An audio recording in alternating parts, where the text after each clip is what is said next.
Okay. So I think you can come with your presentation, Pramod. Sure. Okay? Yep. So once again, it's a privilege to be here, and thank you very much for having me.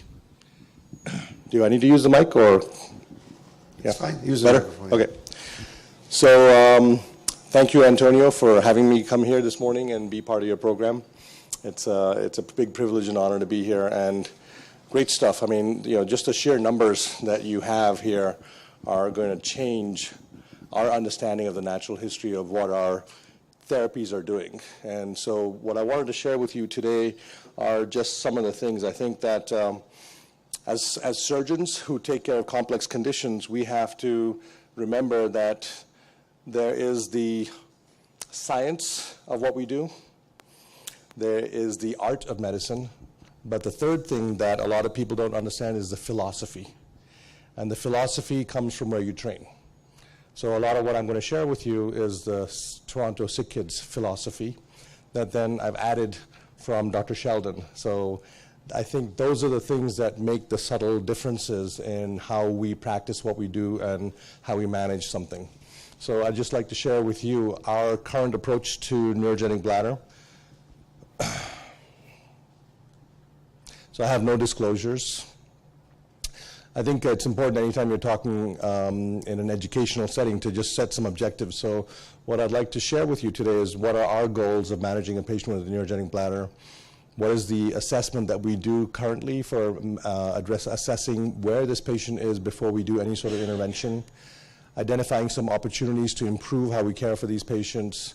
And the last two, and I'm very heartened to see that you're partnering with Dr. Kane, because I think Conrad's quality of life is really going to help us understand what do the patients want us to do to help them. And then we will talk a little bit about the prenatal repair and outcomes of the MOMS trials. I think in medicine it's important to ensure that we are all speaking the same language in terms of definitions, because sometimes when disease conditions that are not appropriately pooled together, and then you look at the results might be different because they're looking at a different disease condition than what you might be looking at. So the term neurogenic bladder implies that there is some underlying neurological problem resulting in that dysfunction of the bladder. The most obvious ones are the spina bifida, myelomeningocele, caudal regression, sacrogenesis, tethered spinal cord, patients with anorectal malformations. And when they have neurogenic bladder, we've done studies to look at urodynamics before they've had their pull-through procedure, and a lot of them, especially the higher malformations, will have a tethered spinal cord. I know that there are some people who feel like it's the surgery, the posterior sagittal anorectoplasty, that might disrupt the nerves, but with the urodynamics that we've done before surgery and after surgery, we've shown that it's not the surgery. These children are actually born with some bladder dysfunction. And then obviously the spinal cord trauma patients and almost every patient with cloacal exstrophy, not simple bladder exstrophy, but cloacal exstrophy, will have a history of a neurogenic bladder because of the tethered cord. Okay. We also will sometimes lump patients with post-urethral valves, prune belly syndrome, or bladder exstrophy into this diagnosis of neurogenic bladder. That's probably not correct because these patients don't have neurological problems. It's a problem with the bladder muscle itself. And so for these patients, rather than saying neurogenic bladder, we should probably be calling it a myogenic bladder, because they also can have some of the same changes that happen in the bladders, like our neurogenic bladders, small hypercontractile bladder with high-grade reflux, very unhealthy looking bladders, but the pathophysiology is very different. But when you look at case series, they will sometimes include these patients into a terminology of neurogenic bladder. So what is the impact of a neurogenic bladder? Why do we care so much about these patients, and why do you have, is it 3,000, Isabel, is it 3,900 or 2,000? Yeah, it's about 3,000 patients. I mean, why are we caring for 3,000 patients, and why are 39-year-olds coming to us saying, help me? It's because neurogenic bladder can affect a lot of things in the system. First of all, there is risk to the upper urinary tract, causing ongoing renal injury, renal insufficiency. And what I teach our trainees as pediatric urologists, I think we have 3 obligations for our patients when we're taking care of a patient with a neurogenic bladder. first rule is protect the upper tracts. And that is always uncompromising first rule, protect the upper tracts, because we can do a lot of surgery, but we cannot reconstruct a kidney. We cannot rescue function once it's lost. A lot of these children are actually born with pretty healthy kidneys. The injury happens during lifetime for these kidneys. So if you can early on understand that we need to protect those kidneys at all costs, that's the prime directive for us. So first rule, protect the upper tracts. The second rule then is to allow for age-appropriate social continence. And that's important. Every word in that definition is important. So age appropriate, it's not appropriate for a 2-year-old to be continent. So we want to say, 3-4-year-old children, continent. For these patients with neurogenic bladders, if they need surgical intervention, we're not doing that when they're 3 or 4. We usually do it by 5, 6 at the earliest if the family's ready, because we want them to be ready to go to school. And we define social continence as both fecal and urinary. Even though we're urologists, we're looking at if you can get the kid to be dry from a bladder standpoint, but they still have to wear a diaper because of their stool incontinence, we haven't really affected that child's quality of life.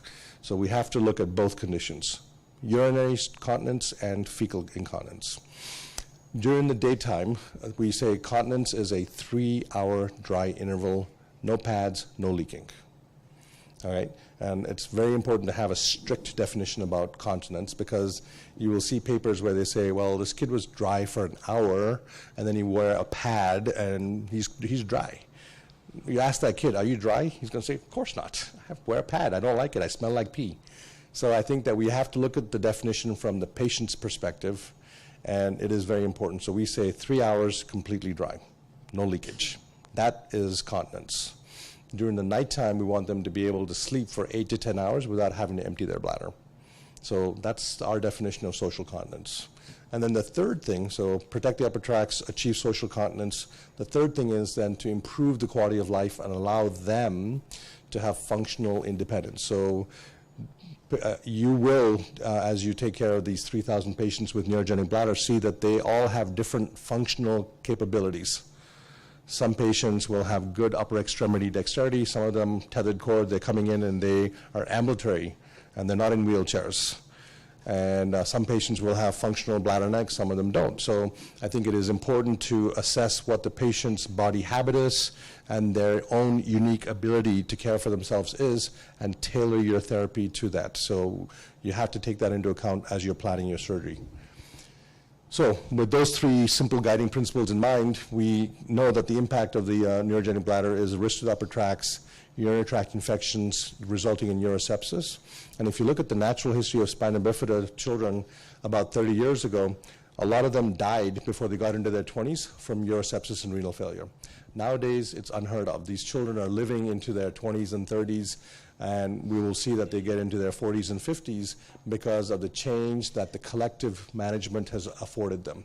But, in the late 60s and 70s, a lot of these patients were not surviving into 20s because they would die from urosepsis. Urinary incontinence. The patients don't come to us saying, doctor, help me because I'm at risk for infections or I'm at risk for damage to my kidney. They're coming and saying, doctor, I'm incontinent, I'm in diapers, I want to be dry. And so that's the driving factor here. And I would just tell you that going for continence is a double-edged sword. It can be very rewarding, but it can also be very dangerous. Anytime we do an operation to achieve continence, we are putting the upper tracts at risk. Just remember that. We also now have a better understanding of morbidity from the chronic kidney disease. We know that any child who has CKD staging, so the National Kidney Foundation has come up with chronic kidney disease stages, stage 1 through 5, based on GFR. And in the past, we used to think that it was only the patients with CKD 4 or 5 that were at high risk. We now know that CKD 2, so if your GFR is in the 90 to 75 ml range, you are at risk as a child. When you become an adult, you're at risk for high blood pressure and cardiac disease. If you are CKD 3 or 4, as an adult, you are at risk for end-stage renal disease. So we're very careful with these patients with the chronic kidney disease, and we want to prevent any stage progression. The patients who have fecal and urinary incontinence, their skin because they're sitting in wheelchairs. They can have skin breakdown, decubiti, and they can cause pretty significant sepsis. So again, you want to improve the quality of their skin and make sure they're not having chronic infections, osteomyelitis. This is what really drives our care, is the negative impact on the patient's overall health and health-related quality of life. And this is what Conrad's research is going to help us understand better. And in America, we have not done a very good job of understanding the impact of a chronic disease on the patient's psychosocial development. A lot of these patients are depressed. And we don't have a good tool to understand what is childhood depression in a 2-year-old, 3-year-old, 4-year-old mean, or preschool children, early school. But we know that these children, they become adults who are not psychologically balanced. But by then, it's too late. So we need to start intervening and assessing the psychosocial well-being of the children early on.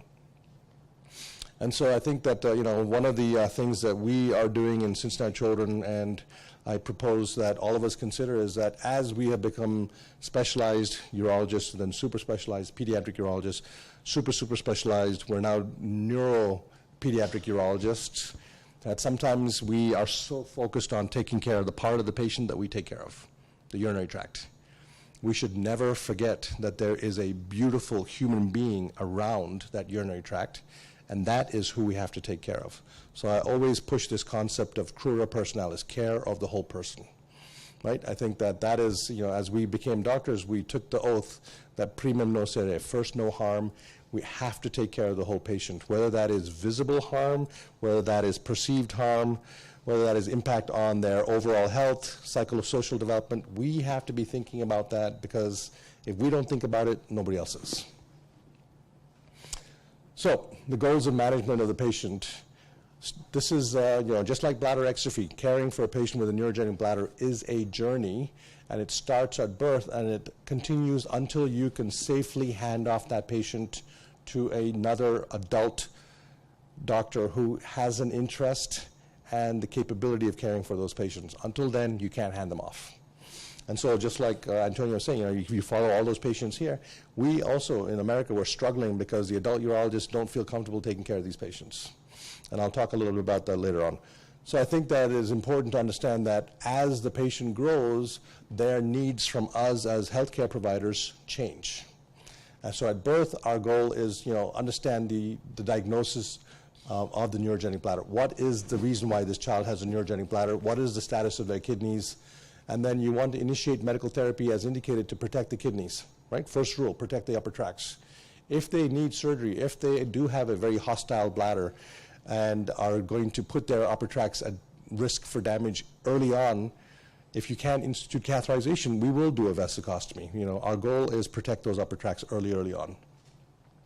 And then as the child grows, we're then going to achieve social continence. Surgery is indicated. At school age, we're trying to allow this child to have that quality of life that the parents want for that child. They want them to be able to be independent. They want them to go to school. They want them to have that good life. That, yes, they have a bad disease, but doesn't mean that they're prisoners of their disease condition. These are children. They deserve to be happy.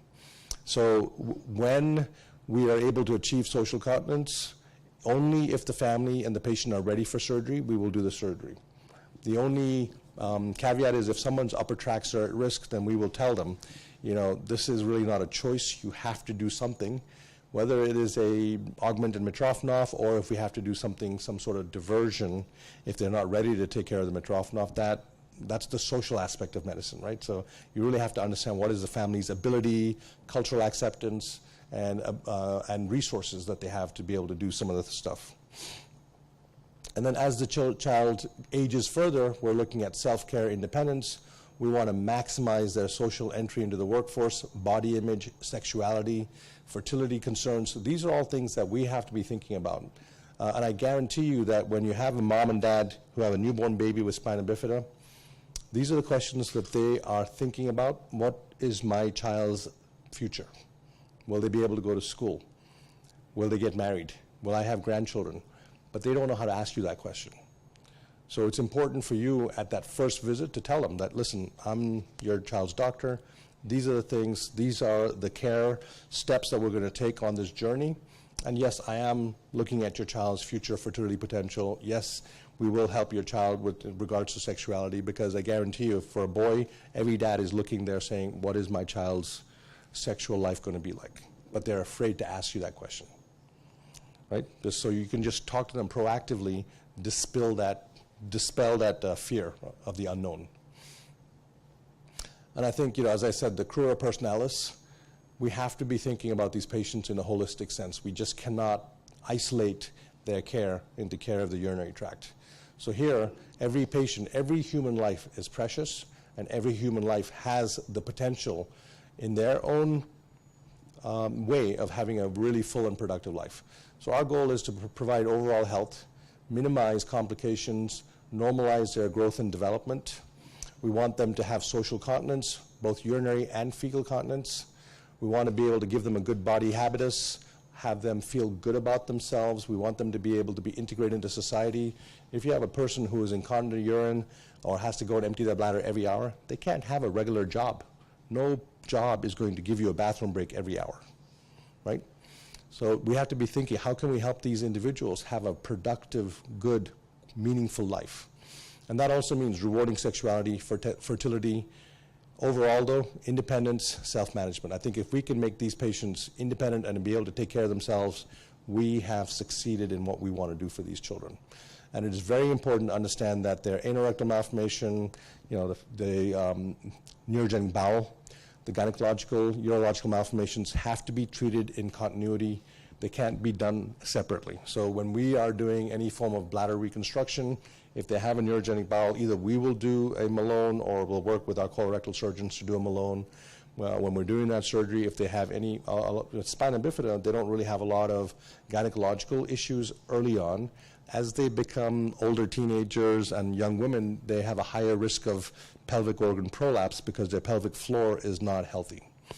So later on in life, you have to be thinking about uterine prolapse and ensuring that they have a appropriately positioned uterus so they don't have infertility issues. So these are the things that you have to be thinking about early on, and ensuring that you have the appropriate team to provide all these levels of care so that we can achieve this central goal, crura personalis. We all want to help these families, right? So as we were talking about that patient with the SP tube, 15-year-old patient with an SP tube, we know we can help that patient. The question is, do they want to be helped? Are they afraid of what we're going to do to them? So we have to be careful that we help them within the cultural expectations, within what that patient expects from us. We have to align. Sometimes that's hard because you know you can do something better for that patient, but if they're not ready to do it, forcing surgery on somebody is never a good idea. One of the biggest changes, so in our evolution of management of patients with neurogenic bladder, there are some landmark changes that happened. The first one was Dr. Jack Lapidus and his introduction of intermittent catheterization. That changed what we could do for these patients. In the past, they would be getting a catheter, urethral catheter, and left in place and just sent to a home in Toronto. They still call the, when I was doing my fellowship, the hospital was still called the Hospital for Crippled Children. Nowadays, that's an offensive term for us to hear that these children are crippled, because we know we can make them have a much better quality of life. But Jack Lapidus' introduction of intermittent catheterization, then Dr. McGuire's understanding of safe storage pressures, showing that if your storage pressure in your bladder was above 40 centimeters of water, that was going to destroy your upper tracts. Two landmarks. Next was the introduction of anticholinergic medications. That really, so these three things helped us change the natural history of spina bifida that was happening. The other big change that happened was the concept of multidisciplinary care. In the past, it was, I'm the doctor, I'm going to take care of the part that I take care of, you go see somebody else. Nowadays, we have a huge team. Patient comes in, and we provide the care they need in a coordinated teamwork, right? Because you think about it, when a family comes to a hospital, they don't come saying, doctor, I want you to take care of my child's left kidney, I want you to take care of my child's right testicle. No, they say, doctor, my child is sick, take care of them. They don't understand how medicine is compartmentalized. They just want that, I come one place, take care of my child. This is the one place that families with neurogenic bladder can come to in America and around the world now, that this has revolutionized the care of these patients. It's provided a place where they get consistent, coordinated care in spina bifida. And this is a huge team, so we have the physicians, but just as importantly, we have all of the healthcare extenders and the ancillary healthcare providers.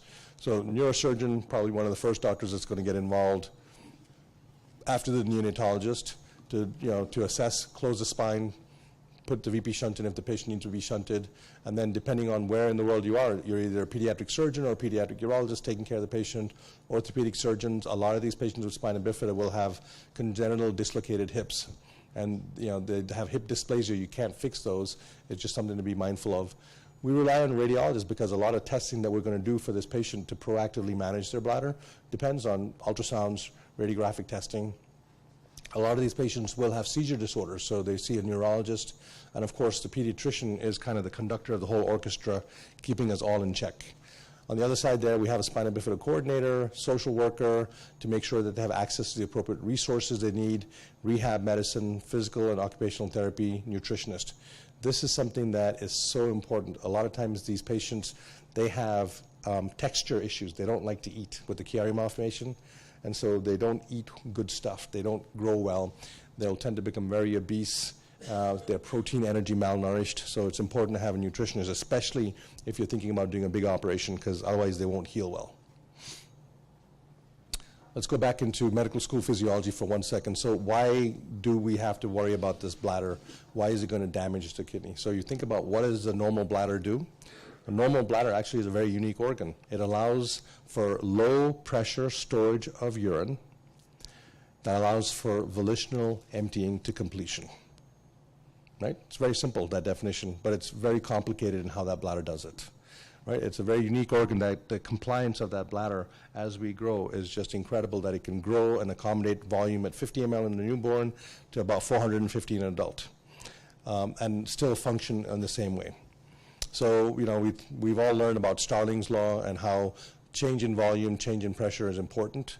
And along that Starling's curve, if that's where most normal bladders should be, is in that safe range. You can have a bladder that has very low volume, high pressure, like that patient that you showed me, the 15-year-old. That's a hypercontractile, low volume bladder. Or you can have an end-stage bladder that just becomes a very atonic, areflexic bladder. Not a lot of pressure, but doesn't empty. They're both bad. They're nothing good. You want to be in the sweet spot here, which is where most of us should be. So the neurogenic bladder, right? Remember, normal bladder stores urine, low pressure, allows for complete emptying under volitional control. A neurogenic bladder fails to store urine, fails to empty, understanding what that pressure is. And again, Dr. McGuire's understanding of bladder pressures, 40 centimeters. We still use 40 centimeters, but it's important to remember that Dr. McGuire's study was in adult patients. And if you think about the impact of the bladder pressure on the kidney, the highest pressure you can have in your body is your blood pressure.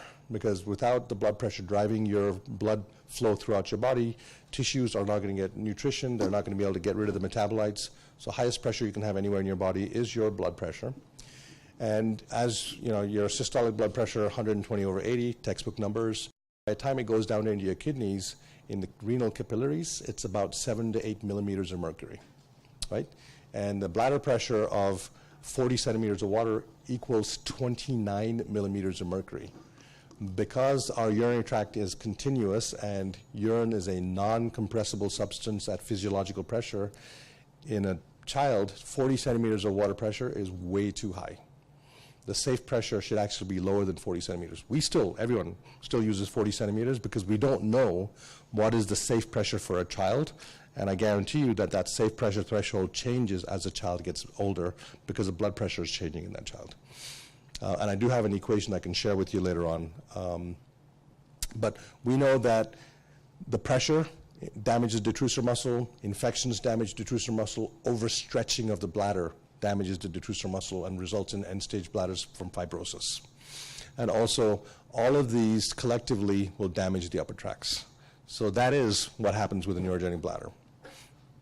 So the normal bladder, again, normal bladder capacity, there are two formulas. This is the Koff formula for understanding what the bladder capacity should be, expected bladder capacity, right? So it's age in years plus 2 multiplied by 30. And that is for children above 2 years of age up to about 12 years, right? After that, because our bladder doesn't continue to get bigger, bigger, bigger as we get older, right? Otherwise, my bladder should be like 10 liters if I use that formula. But so at age 12, you stop calculating the age and you just say around 450 to 400 ml bladder capacity. And as in medicine, these are guidelines. This is not a strict, nobody's bladder is going to be exactly like this. So you always want to do the correcting factor, which is plus minus 30 ml. And that will usually give you a pretty good estimate of what a bladder capacity should be. Well, what do you do with a baby? How do you calculate a baby's bladder capacity? Anybody know? So it's the baby's weight in kilograms multiplied by 7. I don't know if you're familiar to the Holmdahl formula. Yep. Yes, that's the we want to use for the. Yep. Exactly. So so there's it's always important to calculate expected bladder capacity and see where the patient's actual bladder capacity is, because that's going to help you make your decisions as what you have to do. We talked about the normal compliance. 10 is acceptable. Normal should be about 15 centimeters of water. You want to have a functional UVJ so there's no reflux. Now, important factor here is that even in the absence of visible reflux on a VCUG, you can still have that high pressure being transmitted to the kidneys and causing hydronephrosis. So a VCUG that shows no reflux doesn't mean that bladder is normal. Don't get fooled by the absence of reflux. You want to have an intact bladder, neck, and sphincter complex that can withstand 100 centimeters of water pressure to give you social continence, because all of us are coughing, sneezing, jumping, going up and down stairs, doing stuff that increases our intra-abdominal pressure, and our bladder and neck has to be able to withstand that pressure when we have a full bladder. And for children, we will say 60 centimeters of water is acceptable. When we're doing a mitrophanol, that's what we're trying to achieve, is a 60 centimeter water continence mechanism. We don't always achieve that. Most of the time we'll achieve a 40 centimeter, which is a resting leak point pressure for these patients. And then you want to have normal ureters. I think that we sometimes focus so much on the kidneys and the bladder, we forget about the ureters and the impact of the ureters. If the ureters aren't healthy, they're not going to deliver urine from the kidney to the bladder. You can have these big dilated ectatic ureters that don't work well. They're very dangerous because there's really not much you can do medically to help them other than start the patient on intermittent catheterization and just decrease the pressure and drive urine out of those ureters. So always look at the ureters. And our goal is to avoid this. Avoid a bladder that looks nice and smooth, like in the previous image, becoming this classic textbook neurogenic bladder. In the past, we used to call it a Christmas tree bladder, no longer. It's not politically acceptable to say Christmas tree bladder, so we say trabeculated bladder or towering bladder. And look how thick that is. That's not a healthy bladder. And these bladders are very challenging to take care of. Can be prevented, though. These bladders don't start off life looking like this. So the management of neurogenic bladder is changing. I think that there's two approaches, and here's where the philosophy comes in, right? So the historical approach has been to be conservative, radiological monitoring, and intervene when we see changes happening in the kidneys, hydronephrosis, or loss of renal parenchyma. I think that what we would advocate nowadays is to have proactive management using urodynamics to help us understand the functionality of that bladder before we see changes, because at some point the changes in the kidney go from being reversible to be irreversible. By the time you see changes in the kidney, sometimes some of those changes are already irreversible and you can't rescue that function back. Looking at urodynamics and intervening when we see hostile findings on urodynamics before you see any changes in the kidney is the best way to manage these patients. It is a radical change from what we are taught, but I think that that's what we need to be doing. And it's important to understand that changes with a patient with neurogenic bladder over time are expected.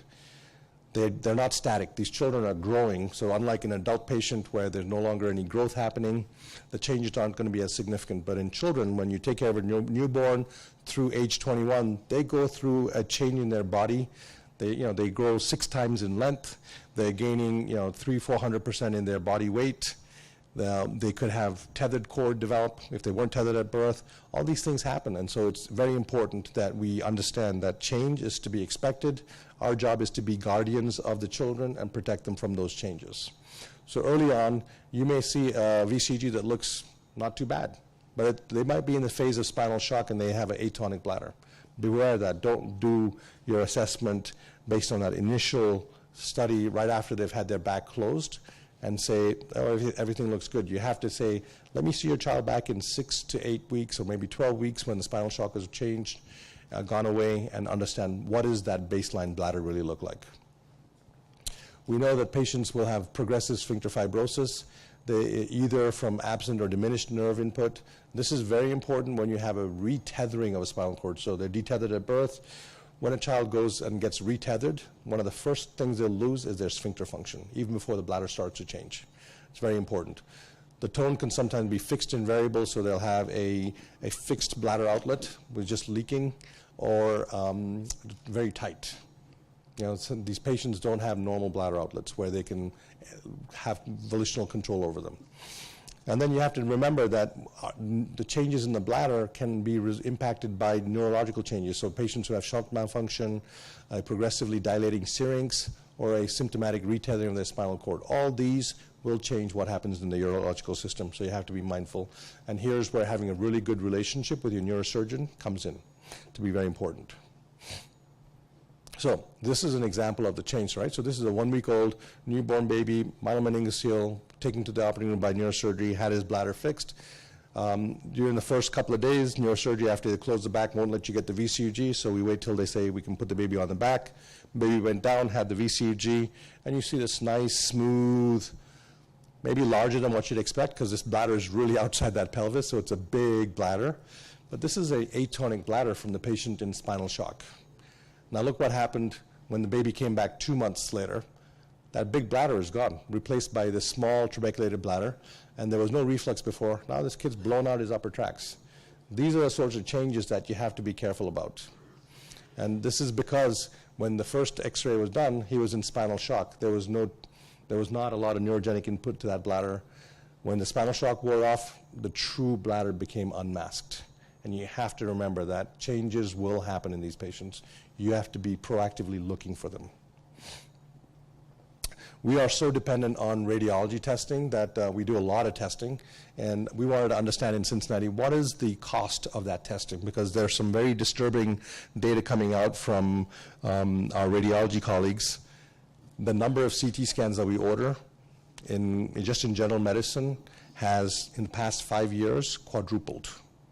Right? Some people jokingly say a CT scan is the 5th vital sign when you go to a hospital. They check your heart rate, pulse, temperature, weight, CT scan. and there is data suggesting that the exposure to ionizing radiation, 5 CT scans in your lifetime increase your cancer risk. 5. That's scary. They don't know what that increased incidence is, but they know that you are increased risk of getting cancer because the effect of ionizing radiation is cumulative. It just carries on throughout your life.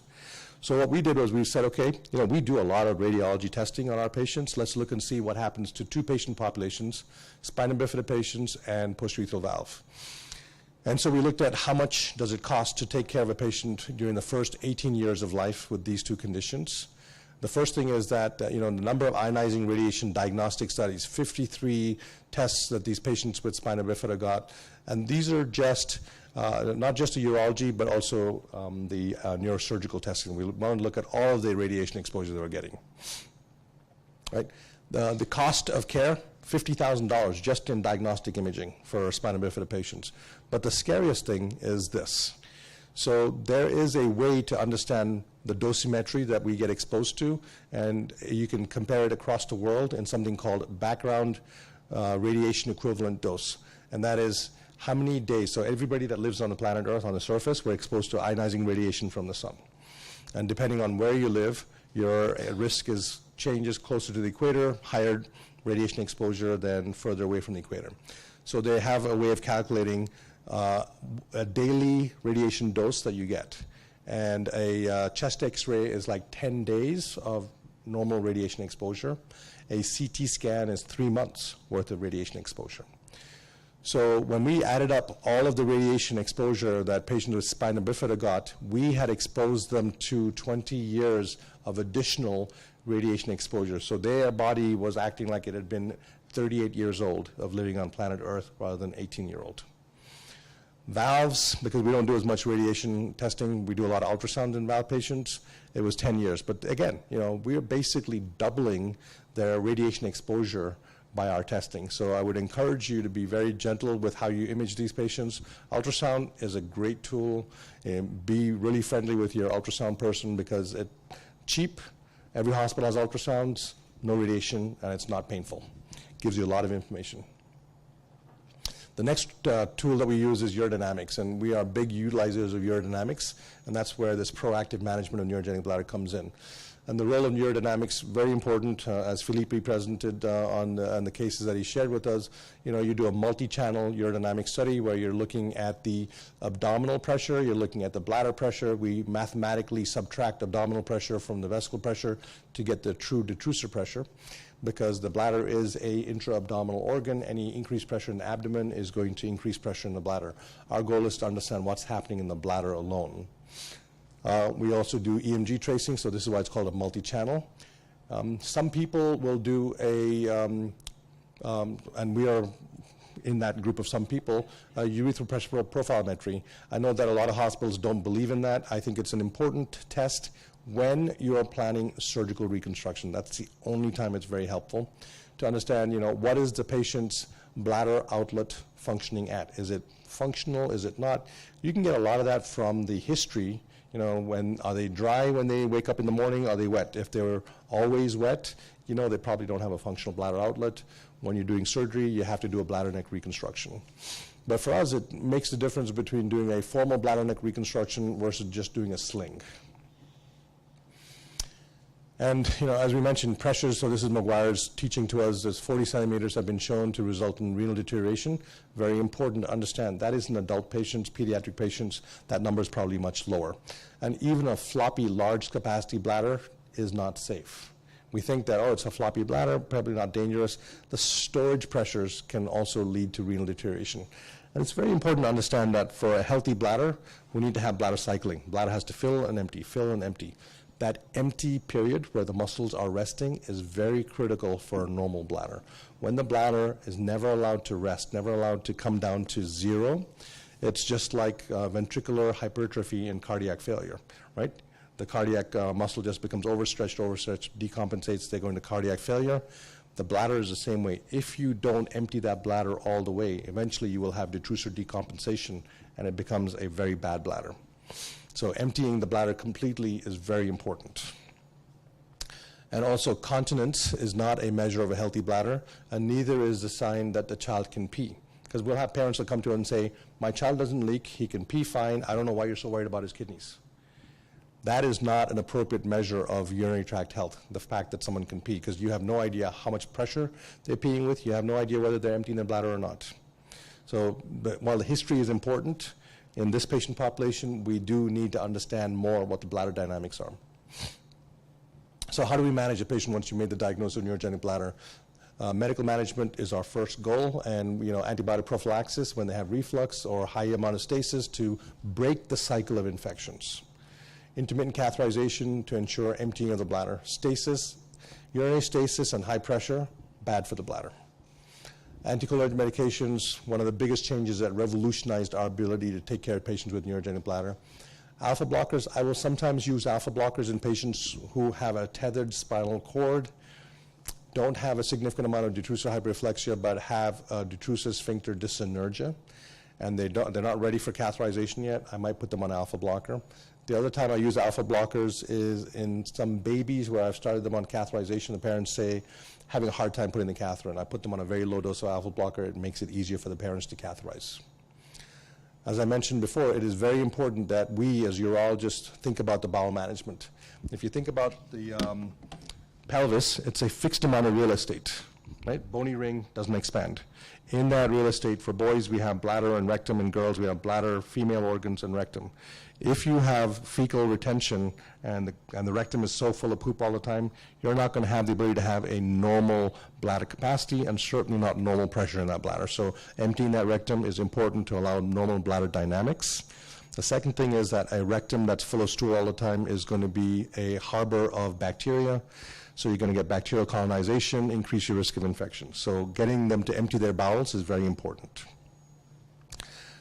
We want to monitor the renal function to make sure that all of these things that we're doing are protecting the kidney function. And I think it's important early on to talk to families about latex precautions and institute latex prophylaxis, because they're going to be coming into the hospital a lot. They're getting a lot of testing. They're going to be exposed to latex. And we know that patients with spina bifida seem to have an intrinsically higher risk of having latex allergies. The anticholinergic agents, to me, the go-to is still ditropan. I think that is the best anticholinergic medication. There are a lot of designer drugs that were designed to reduce the side effects, have a better side effect profile, but I don't think they act on the detrusor muscle to the same extent that ditropan does. So I will use ditropan. If they don't tolerate ditropan, then we'll use some of the others. And when do we operate on these patients? I think that the indication for surgery are very clear. One is failure of medical management. You have to exhaust all medical options first before we run into a surgical discussion, because it's very important that when we augment someone, we as a surgeon create a new disease for this patient. They're now living with the intestinal tract being exposed to the urine, new disease. They're going to absorb metabolites from the urine back into their system. They're secreting mucus into the bladder. They're going to get stones, infections, and there's a risk of cancer. New disease that we're creating. We have to make sure that we've exhausted all other options before we do that. And the injury to upper tracts is one of the indications. Lack of social continence, urine or stool in a school-age child, I think is an appropriate indication if the family's ready. Also, patient independence. Sometimes the body habitus of the patient will prevent them from being able to catheterize themselves. You've seen the patients in a wheelchair. Their arms just can't reach to catheterize themselves. They're always dependent on someone. Giving that child a Mitrofanoff makes a huge difference in their life, allows them to go to the mall with their friends rather than being stuck at home all the time. And the same thing for Malone, continence enema. Again, these are for patient convenience, improving the quality of life. This is care of the whole patient. So the surgical options are, nowadays we do offer Botox injection. I think we probably are not doing Botox correctly. We do Botox when they're failing medical management. To me, Botox is almost like medical management. Yes, it requires a surgical procedure to instill it, but it's, you're medically managing the bladder. So we are looking prospectively and trying to inject Botox sooner rather than getting the end-stage bladder, because when the bladder is already damaged, there's not enough muscle there, and Botox only works on muscle. It doesn't work on the fibrotic bladder. There's a lot of interest in neuromodulation of bladders that are denervated. The inner stim. Inner stim actually is working really well for neurogenic bowel, not so much for neurogenic bladder. And then the Zhao procedure, everyone was very excited when Dr. Zhao presented his research about redirecting the dorsal root nerves from the spinal cord. But unfortunately, Dr. Zhao was then sent to jail in China because he falsified his data. And so that is no longer considered a good operation. The gold standard, continent urinary reconstruction, augmentation, plus minus Mitrofanoff, plus minus bladder neck. And then Dr. Atala's work in tissue engineering, and when I was a resident, and a fellow in Toronto, my research was also on tissue engineering. 18 years later, we're no closer to having tissue engineered constructs for us to use as a bladder replacement yet. So still have not been able to crack the code of making a bladder in the lab.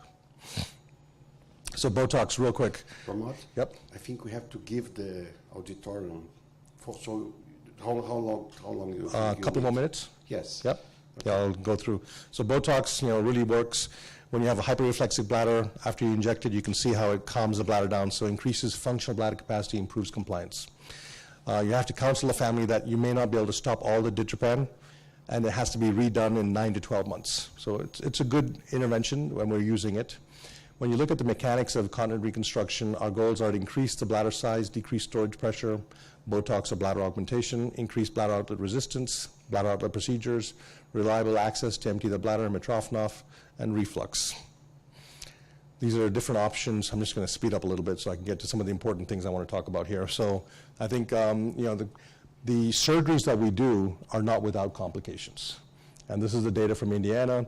34% of these patients will have complication requiring a next surgical procedure, something that we have to tell the parents. This is not a once and done operation. Reaugmentation rate, about 13% 10 years later. The most scary thing for us is this thing right here, malignancy after a latency period of about 10 years. And again, another important contribution from the Indiana group was that they looked at their over 600-700 patients with bladder augments, and they realized that there's a 10% death rate within 10 years of those surgeries. Again, very concerning and something that we have to tell the families about. So the cancer incidence, what is that? And so when you look at the baseline incidence of cancer in patients with neurogenic bladder, it's not the same as patients with a normal healthy bladder. Neurogenic bladder by itself increases the risk of cancer. So colon cancer in a 50-year-old is about 5 to 6% baseline. Augment, it increases that risk by about 1.5. So that is similar, augment versus no augment.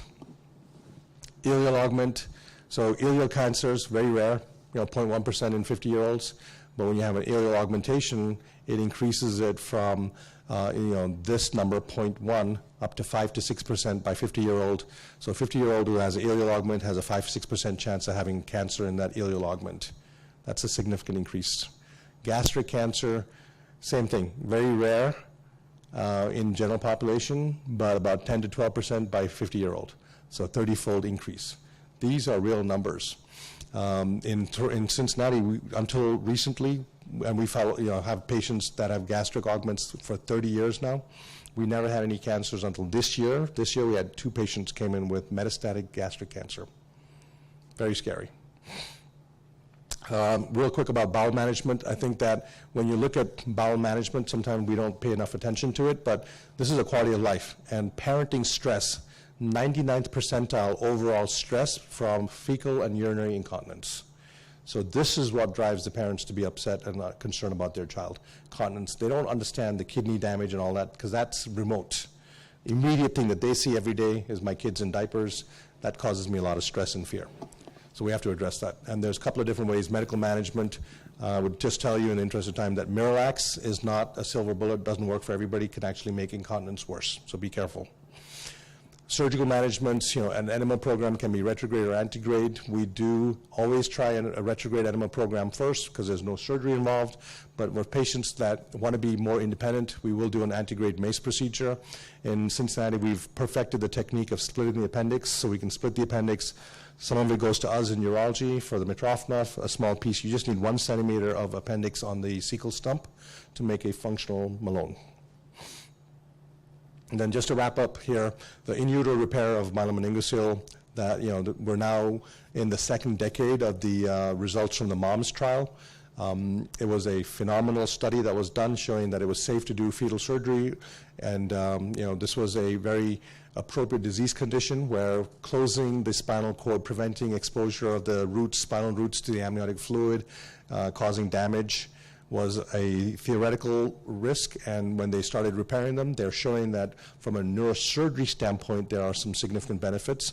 Unfortunately, the urological outcomes have not had as significant an impact. And there are 3 studies here, one of them from your own institution.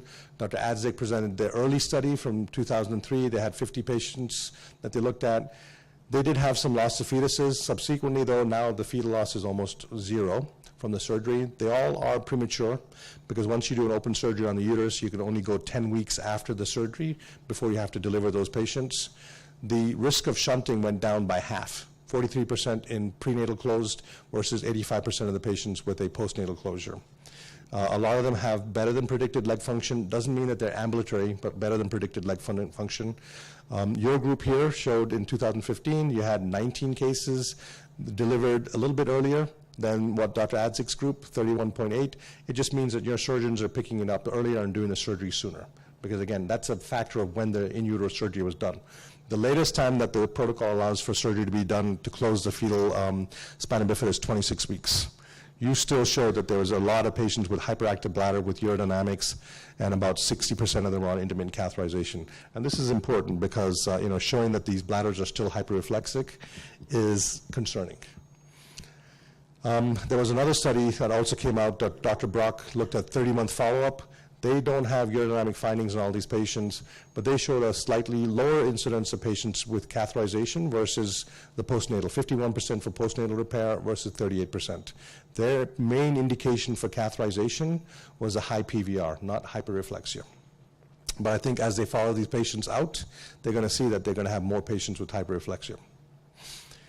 The last thing I think is that, is an important thing as we talk about quality of life, that we have to think about a planned transition of care for these patients. And transition of care does not mean transfer of care. And, as pediatric specialists in children's hospitals, we take really good care of our patients. But when a patient becomes an adult and we say, okay, you're going to go to the adult hospital, it's very stressful for these patients and families. And they basically go through a grieving process and are concerned about what's going to happen to me when I go to the adult hospital. And everything that we do to get these children healthy and happy in a children's hospital, if we don't make sure they have the safety net to go to an adult hospital, everything comes undone. And this is the reason why we do what we do. We want to allow these individuals to have a meaningful, happy, productive life. And this is just a quick slide. We have a workshop in Cincinnati every year. Dr. Macedo is going to be invited next year to come and talk about reconstruction. But it's a very unique workshop, very different style of teaching. And next year is going to be our 4th workshop. I'll give you information about that and encourage any of you that are interested to come. And we do a deep dive immersion of about 5 or 6 topics, spend a half a day on each topic, with a symposium-type discussion, case-based presentations. It's a very nice way of networking and learning from your colleagues. So thank you very much for your opportunity to present to you. Thank you, Pramod, for this very extensive, that you cover the whole subject. Thank you very much.